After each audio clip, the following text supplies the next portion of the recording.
Syambani, orang Palestina, Hizbut Tahrir Palestina asal namanya, gerakan pembebasan Palestina.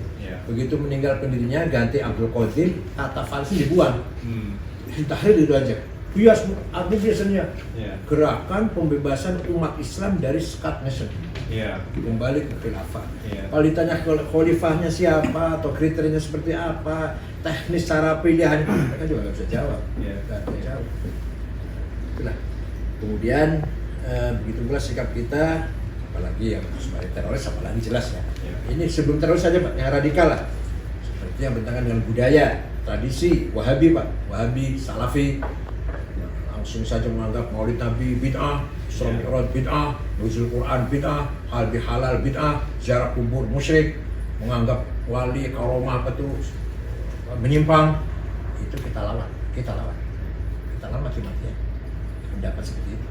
Karena kita sudah Islam lahir di sini itu dari Islam yang sudah mapan, sudah matang sejak zaman Wali Songo, yaitu Islam yang menyatu dengan budaya, Islam harmonis dengan budaya. Bukan hanya itu, Islam dibangun di atas infrastruktur budaya. Budaya asal tidak bertentangan dengan Islam, kalau bertentangannya kita tolak, minum keras atau seks bebas kita. Selama budaya tidak bertentangan dengan syariat Islam, kita lestarikan, bahkan kita jadi infrastruktur. Selamatan, segala macam selamatan atau apapun, itu semuanya budaya, kekayaan kita, sehingga kita isi dengan nilai Islam. Syukuran laut, syukuran panen, syukuran rumah baru, syukuran anaknya lulus atau 7 bulan istrinya semua itu tradisi kita yang kita isi dengan bacaan-bacaan untuk adu Islam. Itu yang kita namakan dengan Islam Nusantara. Islam Nusantara bukan merubah sholat jadi bahasa Jawa, tidak, itu jelas fitnah yang ngomong gitu. Nggak ada ulama Sumatera Barat yang mengatakan Sayyid Akhil murtad akan menjawakan salahnya sholat diganti bahasa Jawa, itu salah. Enggak. Islam Nusantara Islam yang harmonis dengan budaya. Bahkan Islam kita bangun di atas infrastruktur budaya sehingga budayanya lestari, Islamnya kuat. Begitu budaya itu tabrakan dengan agama akan hancur. Seperti yang dibawa oleh mereka ini, yang dari Timur Tengah ini. Oh, di sini sudah mapan-mapan, sudah tenang-tenang begini, datang musyrik, bid'ah, sesat, nggak boleh tabrakan budaya kita. Kesimpulannya saya atau Gus Dur atau Gus Mustafa Bisri atau Pak Quraish Shihab belajar di Arab belasan tahun, saya 13 tahun setengah dari S1 sampai S3, tapi pulang bawa ilmu, tidak bawa budaya. Gus Dur di Baghdad di Mesir, Gus Mus di Mesir, Pak Quraish Shihab 15 tahun di Mesir, pulang bawa ilmu, bukan bawa budayanya. Budaya itu budaya Indonesia. Itu jadi sikap kita jelas, siapapun yang akan merongrong. Jadi ketika kita mengatakan mari kita jaga keutuhan bangsa ini, itu bukan hanya keutuhan geografi, keselamatan budaya, jati diri, kepribadian, terus kita jaga. Nah, maka peran agama kita jelas dari dulu. Peran cara beragama kita wasatiyah, itu moderat. Kita anti tatorruf, radikal, syadud radikal, dan juga anti itu, menolak kekerasan. Karena memang Nabi Muhammad juga anti, Quran juga melarang itu. Kalau boleh saya keluarkan aturannya, kalau boleh. Suatu ketika ada sahabat namanya Hasin Al-Khazraji, anaknya tidak mau masuk Islam, dirayu, dinasihati nggak mau, akhirnya diancam, saya bunuh kamu. Itu bapak pada anak. Turun Quran, la ikraha fiddin, tidak boleh ada kekerasan dalam agama. Ayah kepada anaknya, apalagi itu yang bersifat pribadi, yang bersifat umum, yang bisa lebih luas lagi. Wala tasubbul ladina min dunillah fa yasubbu 'abdan bighairi 'ilm. Jangan sekali-kali kamu caci maki Tuhan mereka, nanti mereka mencaci maki Allah. Saling caci maki.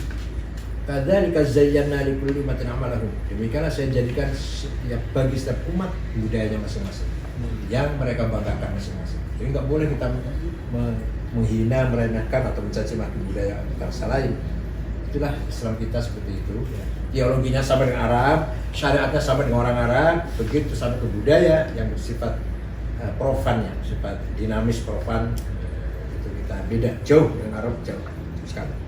Arab sana lewat di depan orang sholat biasa, bahkan langkai orang lagi sujud kepalanya lagi itu hal biasa, nggak apa-apa. Kayak situ ada orang lewat, hal yang biasa. Coba di sini.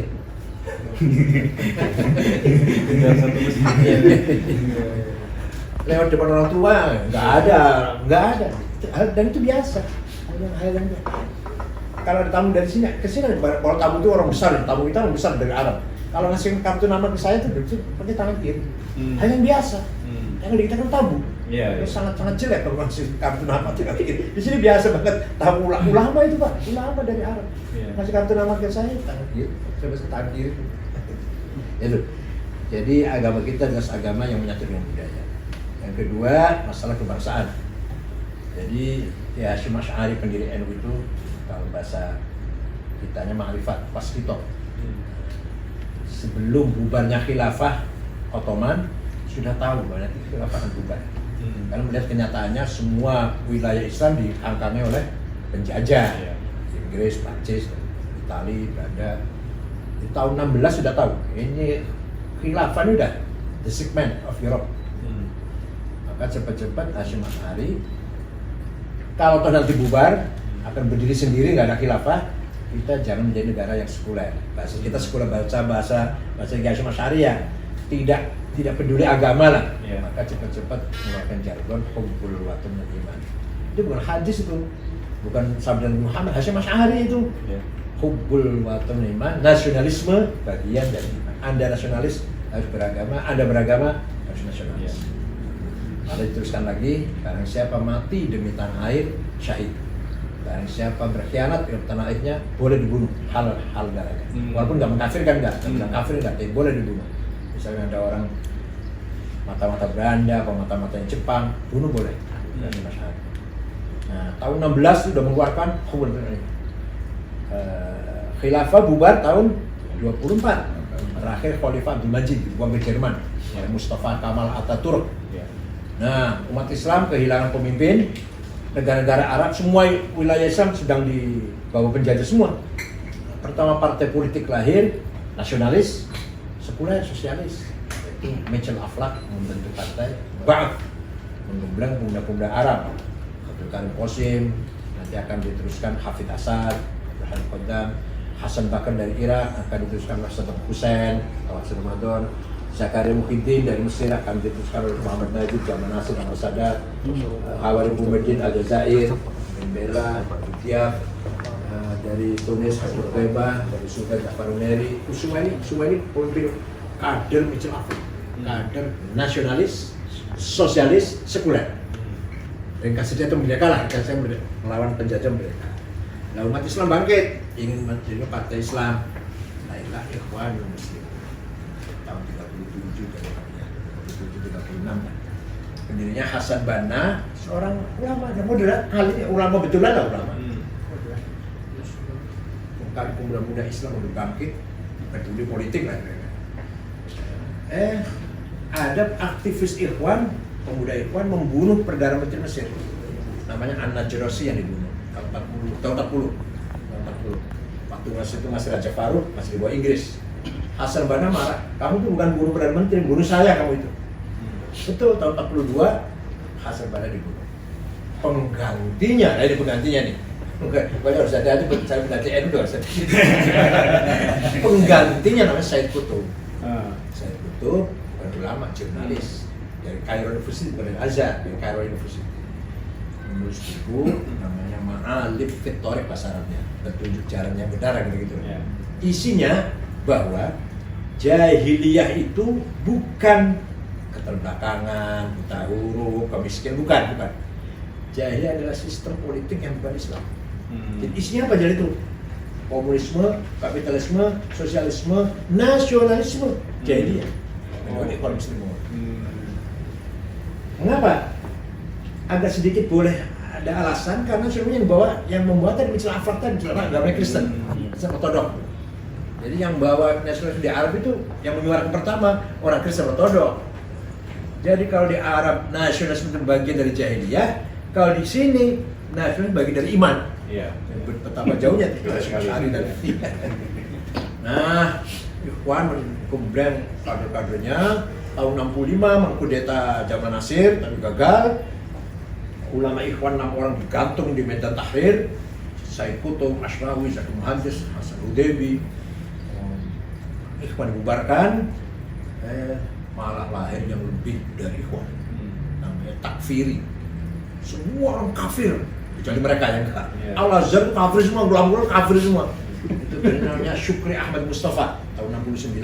Yang tadinya Ikhwan tadinya jadi takfir wal hijrah, membunuh wartawan Yusuf Sibai, wartawan senior, membunuh Menteri Agama Husain Dahabi. Terakhir 3 Oktober 81 membunuh Presiden Anwar Sadat. Takfir. Oleh Husni Mubarak mereka dihabisin, tapi nggak bisa habis karena sembunyi di padang pasir di Sinai. Di antaranya, oh ya pernah ke Sinai, pernah? Saya di Libanon ya. Oh di Libanon ya. Di Libanon. Waktu masih pengantin baru malah ya. Baru.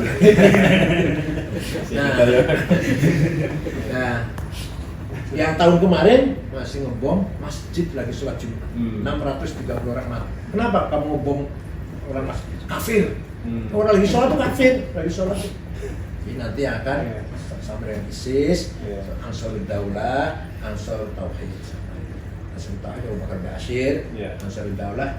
Gak jelas pemimpinnya ya, tapi yang bersumpah Wiranto Ansar Daulah itu.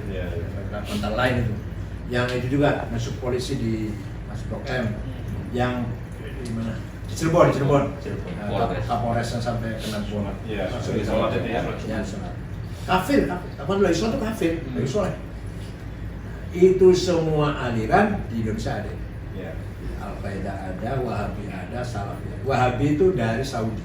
Jadi Wahabi itu, ya tadi nih, ini bid'ah, ini salah, ini sesat, ini musyrik. Tapi kalau itu Wahabi hanya nasihat, tapi nggak boleh action. Satu lagi Salafi dari Yaman. Ja'far Talib, askar jihad yang sudah mati, itu boleh action. Di sana ada orang lagi ziarah kubur, bid'ah, bubarkan. Misalnya lagi ada Maulid Nabi itu menyimpang, bubarkan. Itu Salafi namanya, itu beda sama Wahabi, itu bedanya. Salafi lebih action, kalau Wahabi cuma mau itu nasihat. Nah, tapi Wahabi itu tahun 81 membuka lembaga bahasa Arab di Jakarta. Tahun 81 ya, di Jakarta Saleh pertama kali ya. Libya. Nah, direktur pertama masih bujangan, namanya Abdul Aziz Ammar, kawin orang Arab, Al-Bogor.